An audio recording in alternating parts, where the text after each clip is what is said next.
Boa noite. Meu nome é Esther, sou professora de biologia e atuo como professora de suporte na disciplina bioquímica do CEDES.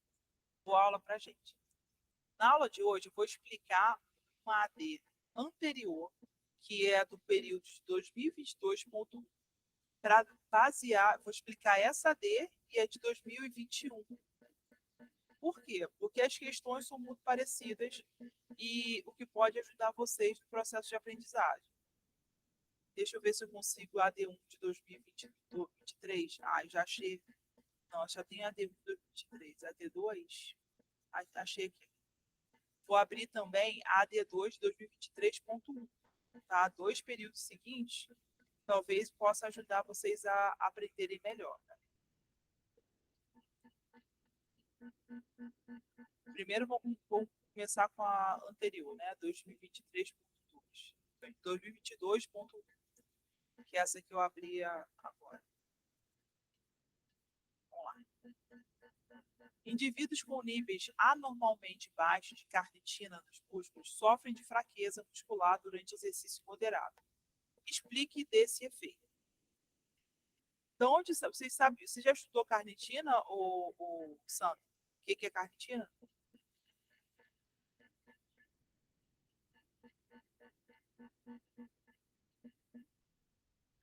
Sandra?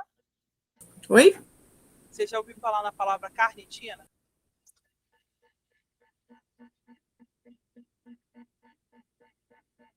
Já ouviu falar na palavra carnitina?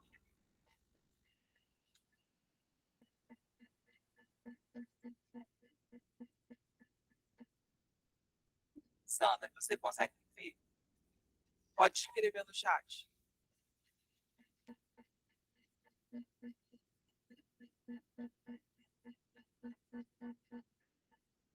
estou vendo aqui. Tá. O nosso corpo, ele existe várias vias metabólicas, certo? A gente estudou até agora as vias de processamento energético, principalmente processamento de glicólise, e que interfere diretamente no nosso processo de respiração aeróbica ou anaeróbica. Glicólise, ciclo de Krebs, glicólise, fermentação, ciclo de Krebs, cadeia transportadora de elétrons, fosforilação oxidativa. Agora a gente vai estudar a forma que o nosso corpo tem de liberar algumas substâncias tóxicas e que impede essas. E se você não. Se essas reações que ajudam na liberação dessas substâncias tóxicas não funcionarem, o que vai acontecer? Os nossos músculos não vão adquirir a energia necessária. Então, carnitina é uma proteína transportadora. Essa proteína transportadora consegue transferir de um lugar para o outro nutrientes que vão fortalecer os músculos, tá? Carnitina transferase 1, a carnitina transferase 2. Essa carnitina é como se ela ajuda os músculos a receber energia. Nós temos 3 principais moléculas que são processadas no nosso corpo e essas moléculas geram fontes de energia. O carboidrato que nós estudamos, que o carboidrato ele pode ser diretamente processado e convertido em glicólise. Essa glicólise, ela ajuda, ela precisa ser degradada para gerar energia para a nossa respiração celular, mas parte da glicólise, a maior parte, inclusive, vai para o cérebro, porque o nosso cérebro consome uma quantidade muito grande de glicose por dia. E o nosso cérebro também faz uma série de reações que precisam de glicose para se manter ativo. Nós temos um outro grupo de nutrientes que chama lipídios, que são as gorduras do nosso corpo. O lipídio, ele tem um processo de beta-oxidação de ácidos graxos. Essa beta-oxidação de ácidos graxos, ela serve para quebrar a gordura em várias moléculas. Por quê? Porque a gordura concentrada, ela faz mal para o nosso corpo, certo? Ela impede os nutrientes de se transportar na corrente sanguínea, porque a gordura, ela não se dissolve no sangue. O nosso sangue, a maior parte dele é plasma, ou seja, é água. água, sais minerais e várias células ou partículas celulares, como plaquetas. E a gordura sozinha, ela impede essas células de se transportarem. É como se a gordura impedisse as hemácias de levarem oxigênio para outras partes do corpo. Tanto que uma pessoa que tem uma alimentação rica em gordura, ela tem uma chance muito maior de ter infarto do que uma pessoa que tem uma alimentação já equilibrada. Porque esse infarto ele é causado por entupimento das veias, devido à falta da enzima, enzima que promove a beta-oxidação de ácidos graxos. Por que eu estou falando de beta-oxidação de ácidos graxos?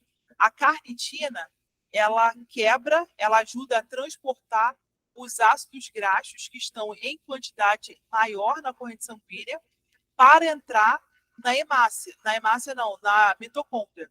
E dentro da mitocôndria que acontece a beta-oxidação de ácidos graxos, tá?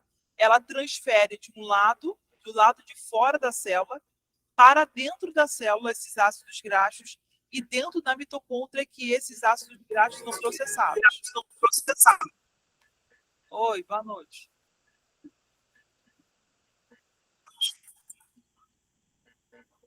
Oi, Sandra, você conseguiu ouvir alguma explicação?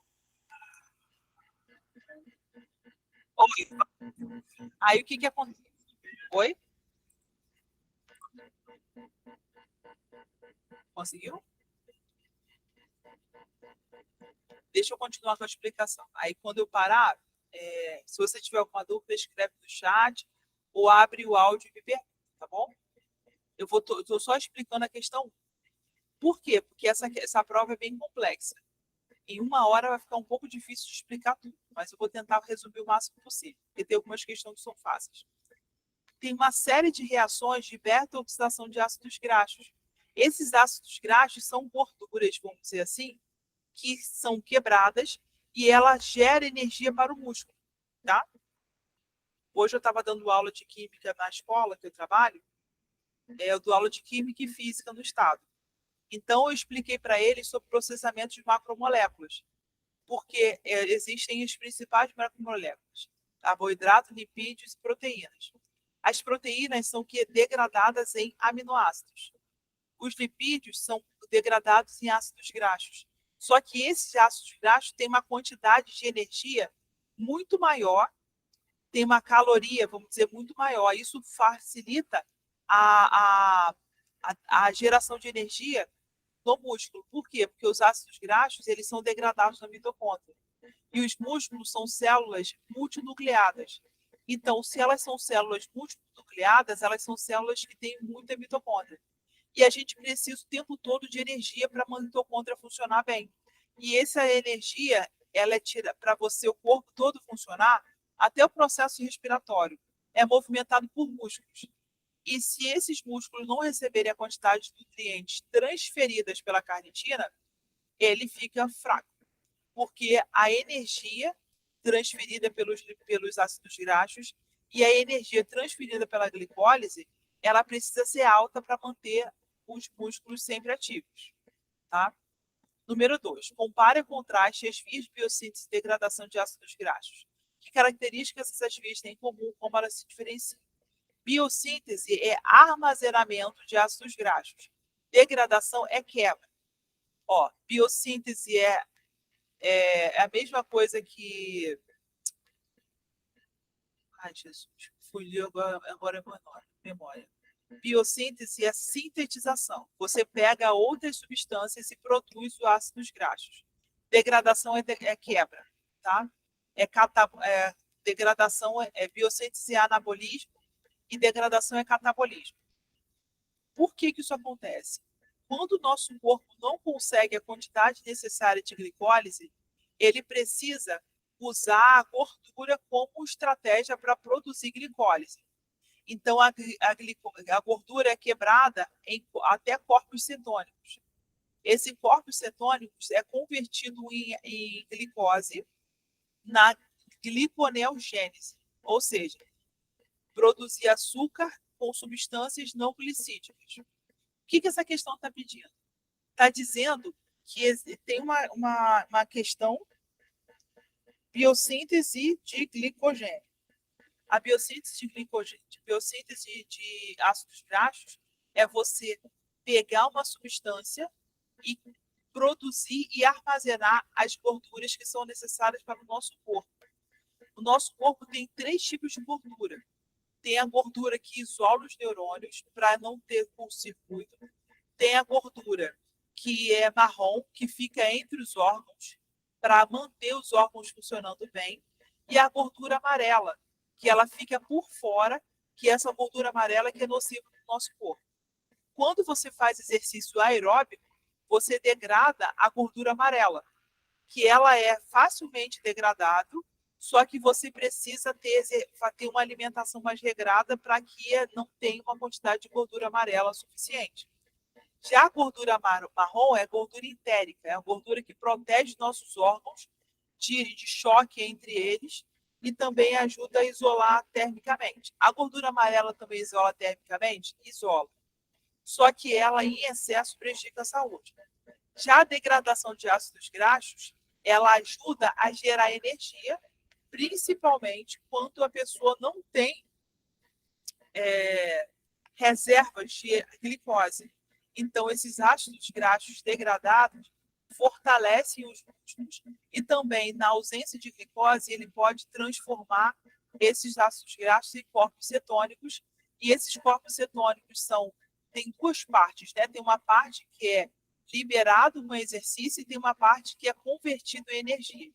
Essa energia é diretamente levada para o cérebro e também mantém os nossos músculos ativos, tá? Explique a correlação existente entre via da pentose fosfato e anemia hemolítica. Olha só, a via da pentose fosfato tem 2 vias, tem o ramo oxidativo e não oxidativo. Esse ramo, a anemia hemolítica, ela é causada tem um problema genético, tá? Essa anemia hemolítica. Ela é causada por um defeito no processamento das hemácias e das plaquetas. Então, quem tem essa anemia hemolítica tem rompimento de hemácias. Essa hemácia não consegue levar a quantidade necessária de oxigênio para o corpo. Então, o que tem a ver a via da pentose fosfato? A via da pentose fosfato ela é uma via que ajuda as células não nucleadas a adquirirem energia. Como você sabe que a hemácia não tem núcleo, ela se alimenta da via da pentose fosfato. Se a via da pentose fosfato não acontecer de forma eficiente, o que acontece? A pessoa desenvolve anemia hemolítica. É basicamente isso. Só que essa correlação é um pouco difícil de fazer, por isso que eles deram uma pontuação maior nessa questão. Número 4. Deixa eu só parar um pouquinho aqui da gravação para a aula não ficar muito longa.